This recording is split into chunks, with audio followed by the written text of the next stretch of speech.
Pensábamos en las caras, los gestos, las declaraciones oficiales que muestran al gobierno con un perfil hasta ahora desconocido. La obsesión por el humo marketinero y las frases de circunstancia parecen haber desaparecido, ¿no han visto? Excepto por la monserga del déficit fiscal y los circunloquios al respecto. El problema menor, después vemos los otros en todo caso, el problema es que pasar de la actuación de felicidad a los rostros compungidos no hace a la esencia pro. No están programados para eso, y forzar el cambio de chip tiene sus riesgos, incluyendo caer en ridículos de difícil retorno. Los ejemplos son varios, llegan desde diferentes ámbitos, diferentes escenografías, pero nos parece con igual destino alegórico. El presidente se dirige al país en medio de la depresión económica y de vetar el retroceso tarifario para decirnos que lo importante es cambiar las bombitas por luces LED. La Inmaculada Marius se descuida en una reunión con rotarios, como si a esta altura se les pudiera escapar que la privacidad declarativa en cónclaves como esos es una fantasía, y dice alegremente que haber llenado de universidades el conurbano es un despropósito porque los pobres nunca llegan a la universidad. El tema no es que haya incurrido en semejante desatino, sino que justo Vidal, que se cuida y a quien cuidan especialmente para que no se someta a el parecerse en extremo al resto de sus compañeros de ruta, justo ella comete ese error de decir lo que piensa antes de pensar lo que dice.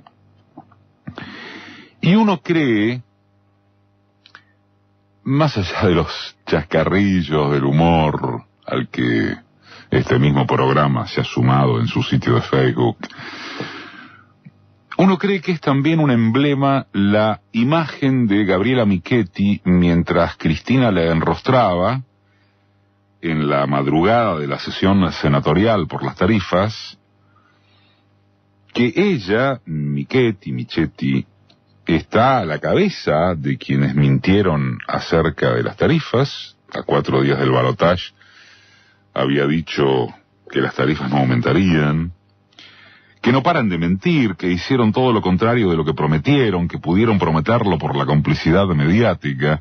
Esa cara de Michetti, que será inolvidable, no es una cara pro. En parte vencidos por lo inocultable y en parte entregados a la carta de una oposición destructiva, de un peronismo blanco e irracional que los traicionó, de que están haciendo todo lo que pueden contra la máquina de impedir que huele sangre, les resta la desnudez. El primer índice de quiebre fue la reforma previsional en diciembre último. Ya lo sabemos, el gobierno ganó en el Congreso, en la calle perdió por goleada, los tarifazos terminado el verano más o menos le pegaron muy duro a su sustrato de clase media, y el retorno al Fondo Monetario fue probable o seguramente el punto de inflexión. Los periodistas y comunicadores amigos empezaron a fugar, salvo algunos que no tienen problema en continuar humillándose a sí mismos. El círculo rojo aprieta por más ajuste, no importa el costo social ni electoral, y gente de la caracterizada que venía mirando para los costados pasó a interrogarse de la noche a la mañana cuál es el negocio, entre otros, de que por una ventanilla ingrese endeudamiento dolarizado y por la otra se vayan los dólares por fuga de capitales. Que el Estado subsidia. Las frutillas de este postre se acumulan en forma cotidiana. La última es de ayer, y nuevamente desde usinas oficialistas, del Grupo Clarín concretamente, señalando que hay negociación con los bancos para que el próximo vencimiento del EVAC se resuelva con un pagaré. Epa. Les resta que muchos continúen creyendo o queriendo creer que si saben negociar con los bancos por algo será, que si son ricos son vivos, y que si son vivos no puede ser que volvamos a lo mismo porque Macri no es de la Rúa. No. Nicolás Dujovne, el ministro que da tranquilidad manteniendo su plata fuera, anunció la neorrevolucionaria alegría de achicar el gasto político e institucional. Hay medidas violentas, menos autos oficiales y que los funcionarios no viajen en clase ejecutiva.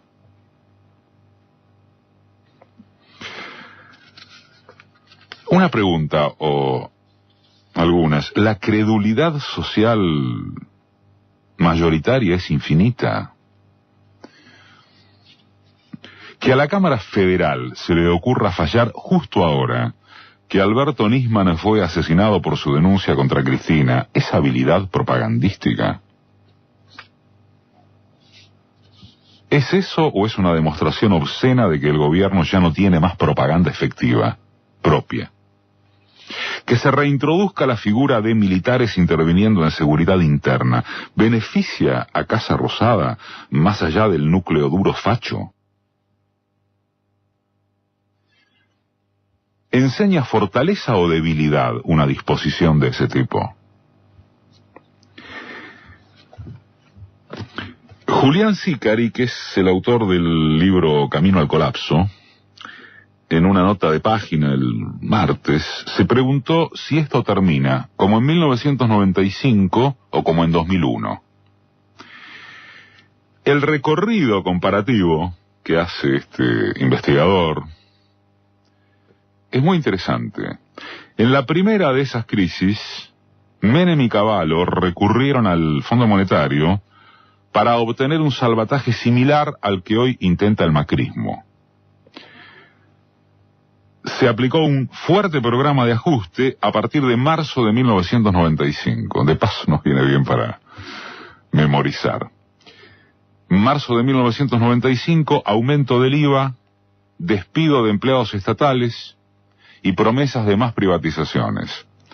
Pero, en las elecciones presidenciales de mayo de 1995, 2 meses después de eso, con una economía en recesión y desempleo por encima del 18%, ganó Menem.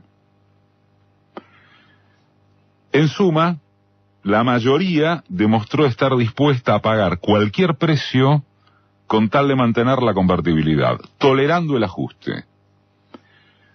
Más de uno de ustedes, estoy seguro, se va a acordar, se lo llamó el voto licuadora, por la cantidad de gente que sufragó pensando en la estabilidad de las cuotas de los electrodomésticos. La historia volvió a complicarse en 1998 porque, para variar, se fue cerrando otra vez el flujo de capitales externos.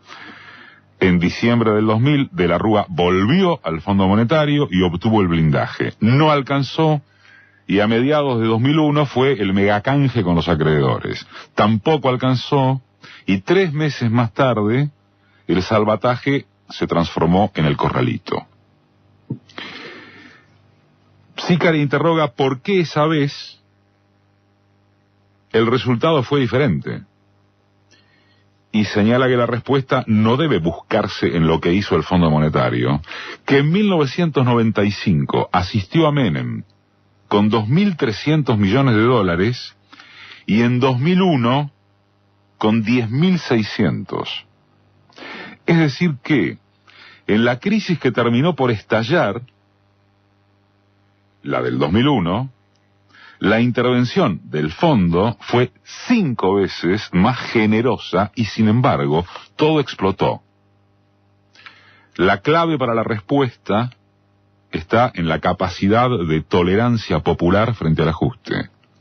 En 1995, la población pareció avalarlo, de hecho lo hizo, votó a Menem, y en 2001, no. Respondió no ya con el voto licuadora, con el voto bronca. Los piqueteros, los sectores medios activos y un sindicalismo que no dio tregua. Por tanto, como culmina el investigador, para saber si este programa de recortes y flexibilización laboral que el fondo busque imponerle al macrismo tendrá éxito o no, debemos preguntarnos si la población estará dispuesta a movilizarse o será pasiva. Algunos indicios revelan que la movilización ya empezó y nadie diga que la esperaba.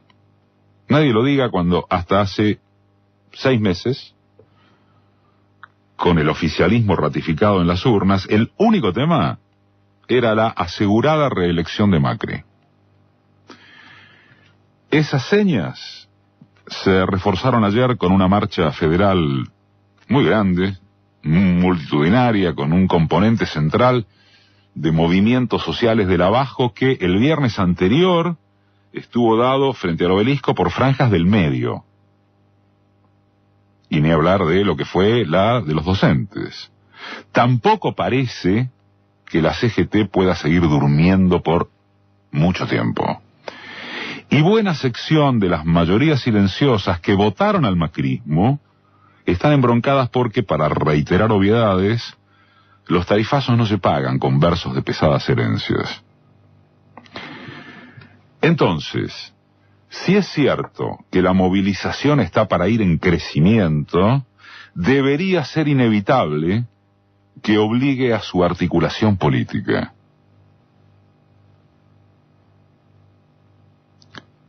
Debería.